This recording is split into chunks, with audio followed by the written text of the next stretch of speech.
Hello and welcome to another Nikke video. Sensor Tower has released the mobile sales data for the month of December, and I'm going to discuss it. Please leave a like and a sub, and I hope you enjoy the video. So here I am. I'm going to quickly just show you how to read this chart. On the leftmost column here, pretty much you're going to see an arrow going either up or down. If the arrow is green, it pretty much went up, and the number is going to represent how many times that went up. And if the arrow is red, that represents that it went down. And the number next to it is obviously the number of times it went down. And here for Nikke itself, it used to be second place, but now it is 7th place here. Looking at the sales figures here, it used to be 30 million for the month of November, and now for December, it went down to 18 million. So it went to half its sales data from there. And all of that, let me go ahead and talk about a little bit of these other games too, just some honorable mentions. I know this is mostly comprised of Nikke here, but I did want to talk about a few of the other games too. So Genshin Impact is still doing pretty good, even though despite doing that $20 million loss there, it's still doing pretty good there. The Honkai Star Rail did pretty good there. Jujutsu Kaisen also did pretty well, surpassed double its sales data there. Puzzle and Dragon still holding strong despite it being quite an old game there. FGO as well, still being strong. DBZ, a lot of DBZ fans went over double its sales data there. And Black Clover, this was a new entry last month, and I'm glad it's actually doing pretty well. It actually did quite a bit of sales data, so I'm glad this is really doing good. Summoner War still doing pretty strong there. Let me go and keep going down here. And yes, for this month, a lot of the games did actually happen to be in the green. So I guess a lot of people did have extra money and, for Christmas and all that other stuff there. But if not, there are other games that did extremely well, for like Heaven Burns Red there. Blue Archive, even though it went a little bit down, it's still holding strong there. Fire Emblem Heroes still going strong there. The only thing that I'm really surprised of is this Final Fantasy VII. Every month that it's been out so far, it has actually been going down and down in sales. It has not stopped going down ever since it has been released.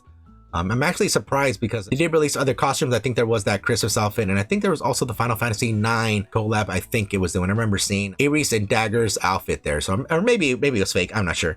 But anyways, yeah, a lot of the other games are still doing pretty well here. With Reverse just going a little bit down. There's also this new game here that's still doing pretty well too, and also the Captain Tsubasa there doing extremely well.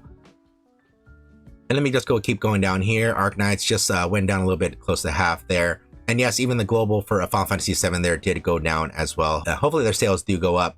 Also Reverse going down a little bit as well, but not too bad there. Path of Nowhere going down a little bit too. Octopath Traveler still holding strong there. Limbus Company as well. I'm so glad this is still holding strong despite all the drama there. Punish Gray Raven still going pretty good. Eversoul going down a little bit more. And let me just keep going down here. But yeah, so a majority of the games did actually go higher.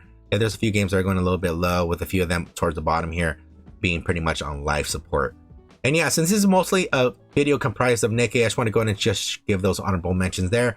Let me go and actually show you more in-depth sales data here, since I have the Excel spreadsheet updated.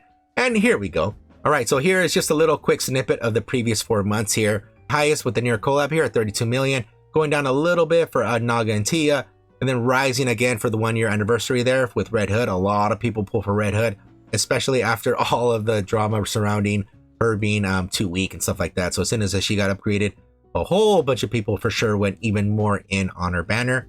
And unfortunately, December did happen to go down, since a lot of people spent most of their money on Red Hood. There wasn't enough there for Chris's Ludmilla and Chris's Mica, unfortunately.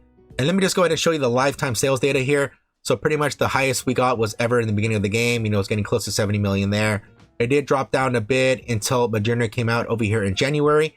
Then it dipped again, and in February, that is when the Chainsaw Man collab came out. And only that as well, that's when the PC version came out. So unfortunately, as soon as February came out, we can not only use mobile sales data as the official figure, since we do not have the PC sales data. So we don't know what the official sales figure is, but let me go ahead and keep explaining here. Once April came out, that is when Dorothy actually showed up. So a lot of people pulled for Dorothy, since this was a new special pilgrim and all of that. There was also the Overzone event during this time as well.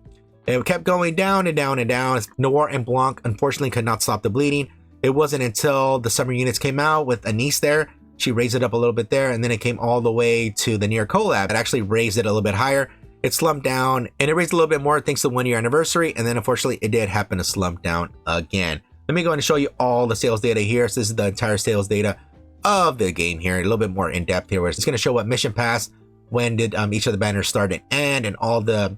And here's a little snippet here on the leftmost column that's showing what units pertain to that month there. And let me go ahead and scroll a little bit down, and right here on the bottom right corner, it's going to show what events were pertaining to this month here, to give you a little quick glimpse in case you forgot what actually transpired in the month. Yeah, even though Noir and Blanc did have their own special passes for the costumes, unfortunately that did not happen to save the sales data there. And also, of course, starting with the new year, there is one new Pilgrim unit, which is that Scarlet Black Shadow, and not only that, the rerun of Modernia. Two incredibly good units. If you do not have either, it's very tough to say who you should pull for, but if you do happen to have one, I highly recommend to get the other. They're extremely good, so just make sure to go ahead and get them. But of course, only time will tell how much sales are actually going to be for the mobile at this time. And also as well, unfortunately, this is going to be the third worst month. The first worst month is going to be here in October with the Tia Naga and unfortunately a Novel's costume there. And then the second worst is going to be here in July with Sneon and Smary there. Unfortunately, got 15 million. And then the worst month is this December, unfortunately. All right, that's about it. I just want to go ahead and just show you just the mobile sales data for Nikke and a few other games as well. But since it's mostly just about a Nikke here, yeah, I'll give you a little bit more comprehensive look at all the banners and when they started, when they ended, and how the game is doing overall. The game is still doing extremely well despite this huge slump here, because there's a lot of games I just showed you in the other image that are making basically 5 figures, where Nikke has been making 8 figures as easy. I don't think it has ever went to 7 figures as of yet, but only time will tell. But so far, the game is still being strong. They did release a new dev interview stating that they're releasing new game modes, new costumes, a whole bunch of other stuff they're going to bring to the game. They are going to make the events more elaborate as well. Of course, I don't know if that's going to actually correlate with increased sales or not. Only time will tell. And yes, I would like to know your thoughts. Do you think this January is going to beat the previous January? Not that there is Modernia coming back and also this new Scarlet. And all of that, how she is very good. Do you think it's actually going to beat the previous year's sales record? Or do you think it's actually going to get a little bit lower? And yes, hopefully you did enjoy the video. If you did, please give me a thumbs up. I'd really appreciate it. I'm Scrublord, and I'll see you on the next one.